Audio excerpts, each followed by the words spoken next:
Man, I know we're all supposed to be Team Tank, and we're supposed to revel in the fact that the Vancouver Canucks snatched victory from the jaws of defeat, 28.5 seconds to go for the tying goal, and the final 10 minutes again to get the goal which sent them within one. It's about Connor Bedard, right? No, we're supposed to be cheering for them to lose. Regulation losses over and over. The Arizona Coyotes were playing pretty well against the Calgary Flames, but then they blew it. They lost in regulation. The Anaheim Ducks, though, overtime point against the Florida Panthers the other night. We were scoreboard watching for bad teams to get points. And every time the Canucks would get a regulation L, it would technically be a good thing. But you know what, for today?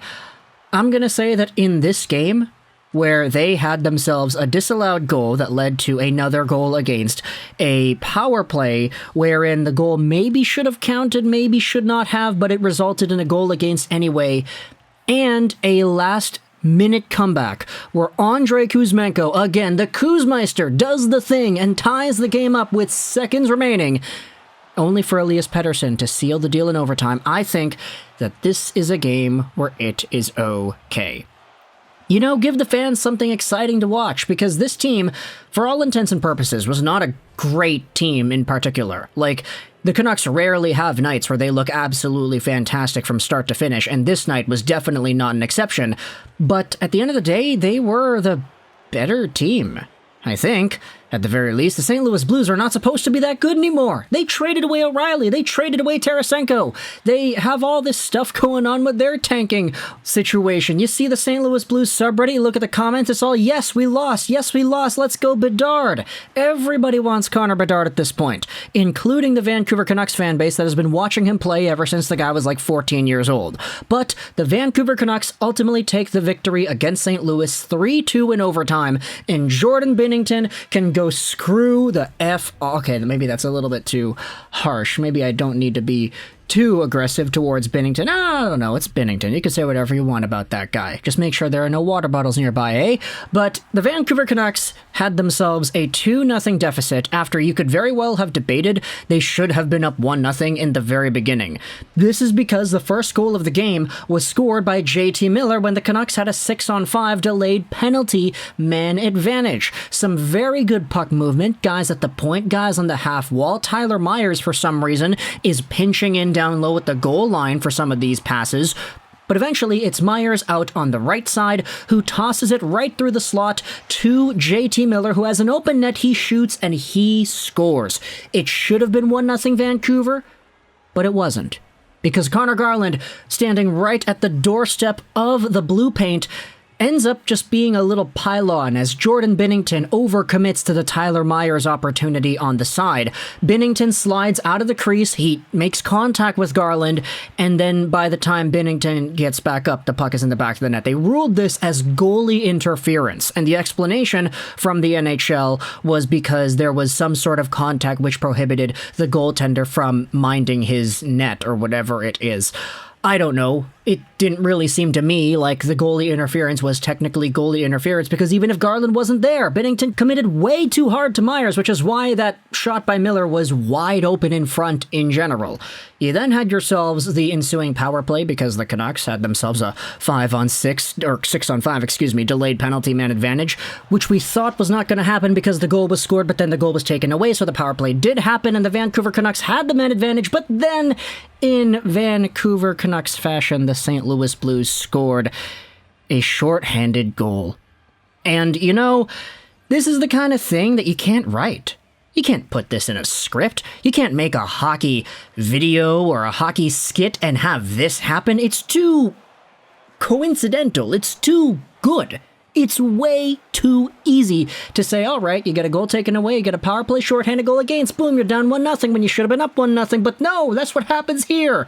The St. Louis Blues get a shorthanded goal. Pettersson gets burned at his own blue line. Hughes is the guy who gives the giveaway to Buchnevich, which is why it ends up becoming a 2-on-1. Buchnevich finds Toropchenko, who comes in on a breakaway on Silovs, and he scores. It's a 1-0 game, St. Louis, and the Canucks end up leaving the first down 1-0. The second period comes along, and honestly, the Canucks played pretty poorly to start this one off. This is what I was talking about, man. The Canucks rarely play 60-minute efforts, and this one definitely was not that here, as the opening parts of the second were just all St. Louis. St. Louis, St. Louis, and even more St. Louis. Lots of pressure, lots of zone time, lots of cycling it around. Eventually, it's Tucker. Yeah. He goes out there, takes a long shot, it gets put into the back of the net, it goes by everybody, Silovs was screened, that's his first NHL goal, so good for him. There was a review on that, the Canucks challenged it for high sticking, because Barbashev kind of touched the puck with a high stick a few seconds earlier into the play, but, you know, Canucks fashion, they don't win the challenge, they're shorthanded now, down 2-0 in the game when you could debate they should have been up 1-0, but yeah, they kill off the ensuing power play, which was very good to see. Garland gets a breakaway coming out of the box, and it's denied by Binnington, unfortunately. A very great chance from the Canucks in what was essentially a really bad period for them. The Canucks get another power play towards the end of the second, but it does not go. Then the third period gets underway, and this is where I start to really think that the hockey gods have it for Vancouver in this game, because not only did the Canucks get a goal disallowed, they had a goal scored right after, then they had another goal scored that was challenged but not successful, so the Canucks got shorthanded because of that.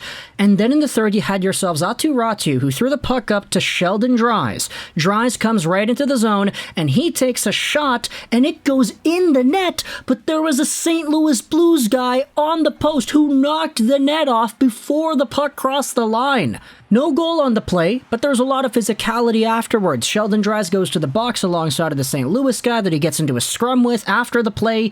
The Canucks really should have scored that one. Like, in my mind's eye as to how the play was unfolding, I felt like that should have been a goal, but it wasn't because the net was knocked off, therefore the play was invalid. And at this point, I'm like, wow, look, the Canucks, like, it should have been, at the very least, even if you say the other goals should not have counted, it should have been 2-2. Like, 2 goals that didn't go in because of goalie interference and because the net was knocked off. The hockey gods have it for Vancouver.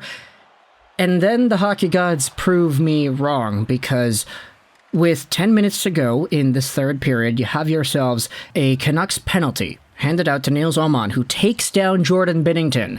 And when all hope is lost, when you have yourselves the Canucks shorthanded, they're down 2-0, they should have scored 2, but they haven't, it's Petey and Miller. We don't need Bo Horvat anymore. We don't talk about Bo. We've got 2 elite players making less than $8.5 million a season who combine for a beautiful short-handed play.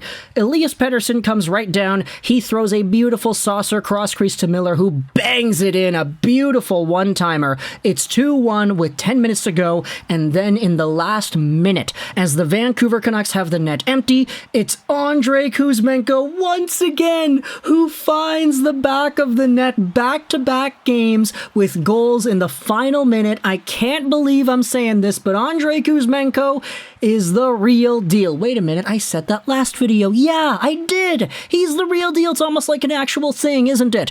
Andrei Kuzmenko buries in a rebound after Miller throws one across for Petey this time. Petey with the shot on goal, and Kuzmenko right there on the doorstep is able to bury it. And you saw the celebration on this guy. He knew this was a beautiful goal. And it tied everything up. No goals this time, no challenges, no penalties. It's 2-2 at the end of the third. And the Vancouver Canucks eventually get themselves a very good, just string of luck, I would say, in overtime, as Robert Thomas dangles his way around Arturs Silovs but can't get it over the pad. Silovs stays strong. The Blues had multiple chances to really seal the deal, but they just couldn't pull the trigger on it. There was a Ethan Bear pass in there that was so bad that resulted in a Blues 2-on-1, but just a few seconds after that, it's Elias Pettersson who takes the puck in his own end, completely just turns on the Jets as he cuts into the middle of the ice, streaks down the left wing, drags it by Falk, and shoots it far side. He buries it. It's 3-2. Elias Pettersson with a 3-point night. He has been above and beyond the best player on the Vancouver Canucks this season, and with a supporting cast around him like Kuzmenko and Miller, that's all you really need to get goals, isn't it? I mean, that's what you saw today. Even the goals that weren't scored. Miller, that was a Miller goal, and then you had a Sheldon Dries goal, which kind of defeats my entire point. But at the same time, the Vancouver Canucks win a game where you very could have debatably said they should have lost, but I don't know, Connor Bedard can wait. There are a lot of other games the Canucks are going to go out there and lose and blow and not really perform all too well in, so for now I'm going to look at this one and say, yeah, that was a fun game. I'm very thoroughly entertained, and I think you should have been as well. So let me know your thoughts in the comment section below about the Canucks versus the Blues. I hope you enjoyed this video, and bye.